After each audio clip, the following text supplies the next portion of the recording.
사랑을 나누는 그 시간을 우리가 이용하고 있는데, 제 생각으로는 찬양을 늘 이런 마음으로 해요.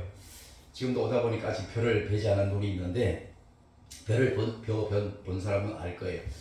어릴 때 낫을 하나씩 다 준단 말이에요. 부모님이 갈아서. 근데 별을 딱 자르라 하면 부모님들은 이 밑에 밑둥이 정확하게 요 정도 나오면 전체 눈을 요만큼 남기고 다 잘라요.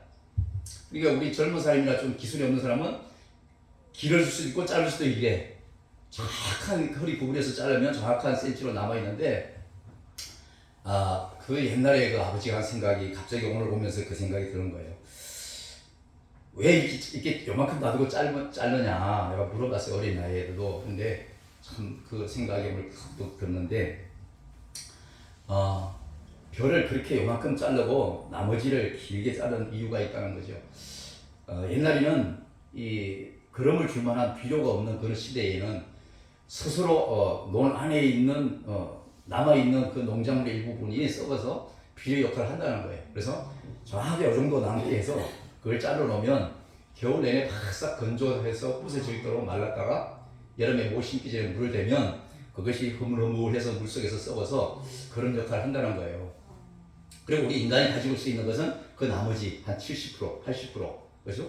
극히 작은 건 땅에 제공하고 그 위에 그 많은 줄기와 열매는 사람이 먹고 또 나머지 그 볏짚은 초가 지붕을 잇는 데 쓰잖아요. 사람이 유용하게 쓰잖아요, 그죠? 그리고 그 위에 알은 우리가 먹는 곡식이 된단 말이죠. 저는 그걸 보면서 갑자기 늘 이렇게 찬양할 때 그 생각을 하고 합니다. 제가 찬양을 전혀 잘 못하는데 찬양은 어떤 마음으로 해야 된다는 중심은 항상 잡혀 있어요. 오늘도 1번부터 찬양을 이렇게 쭉 하는 걸 제가 봤잖아요. 평가하는 게 아니고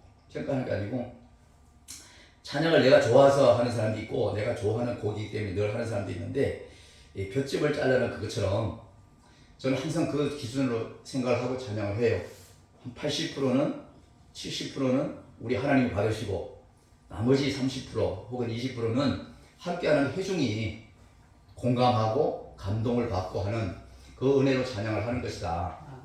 그래서 특별히 찬양을 할 때에 내가 좋아하고 내가 그래서 익히 잘한다고 해서 그것을 하는 것보다도 찬양을 함으로 인해서 내가 하나님과의 그 교통이 이루어지는 그 짧은 시간이지만, 설교는 보통 30-40분, 길게는 50분도 이렇게 하지만 그 말씀을 통해서 또 성령님께서 주시는 감동으로 깊이와 넓이를 그냥 보화를 캐내서 이렇게 전달해서 복음을 전하지만, 찬양은 결국은 3-4분이잖아요. 길어봤자 4분이에요. 일반 세상곡도 보통 5분이 넘어가지 않습니다. 거의 보면. 근데 찬양곡은 더 짧아요. 근데 이 짧은 곡을 가지고 하나님 앞에 영광을 돌려야 되는데, 사람을 중심으로 생각하고 찬양을 하게 되면 나도 모르게 기교가 나고 그 사람이 듣기 좋은 목소리를 만들 때가 있어요. 그러나 목소리 좋고 나쁘고 그거 상관이 없이 그 찬양 가운데 주님께서 역사하시고 내 이 목소리 이대로 주셨다지만은 이 목소리 가지고 하나님 찬양할 때에 우리 하나님께서 기뻐 받으시는 그 중심을 보고 찬양할 필요가 있다. 저는 그렇게 생각하고 늘 이렇게 하고 있습니다. 저는 조금 전에 여기 선배님 박남준 목사님이 찬양을 했는데, 저 찬양을 굉장히 오랜만에 들었어요. 제가 예수 처음 믿을 때 모항대 교회 갔을 때 저 노래가 한창 불려지고 그랬던 곡인데, 눈을 이렇게 지극히 가면서 지금 소리를 들었는데, 목사님의 목소리, 음정, 박자 이거 아무 생각 없이 그 가사가 주는 그것이 미련한 나도 감동을 받는데, 그죠? 우리 하나님께서 들으셨을 때 얼마나 참 크고 넓은 마음으로 받으실까, 이런 생각을 잠시 짧은 시간에 해본 거죠.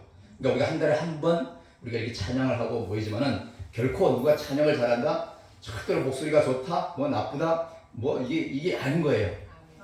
음정 박자 다 사실은 틀려도 좋아요. 음정 박자 맞아야 된다고 좋아하는 것은 우리 사람이고, 그 찬양을 그렇게 해서라도 하나님을 기쁘시게 하겠다는 이 마음의 열정, 이걸 보시는 거잖아요. 우리가 그 누구죠? 그 시인, 송명희 시인 하시잖아요. 그는 언어도 불편해요. 몸도 자기 마음대로 가르치지 못해. 그러나 그가 쓴 이 가사가 부족한 저와 애들의 입술을 통해 가지고 얼마나 많은 사람들한테 감동을 줍니까? 이게 찬양이잖아요, 사실은. 잘하고 못하고 아니라 하나님이 주신 우리 구원하신 그 감동의 은혜를 가지고 멜로디에 가사를 붙여서 새가 이렇게 날개쳐서 바람과 바람 저항을 받으면서 한껏 날아다니듯이 찬양은 그런 은혜로 해야 된다고 저는 생각하고 있고, 이 재단에서 우리가 한 달에 한 번씩 하지만 찬양은 절대로 경영할 대상이 못 되는 거예요. 누가 잘했니 못했니 1등 2등도 나를 수가 없는 겁니다. 세상 콩꼴 때나 하는 거잖아요. 얼마만큼 하나님 앞에 은혜가 감사해서 저렇게 찬양을 참으로 감사함으로 할까. 우리 서로 이런 은혜로 바라보고 계속 진행되는 이런 찬양 예배가 됐으면 좋겠습니다. 할렐루야.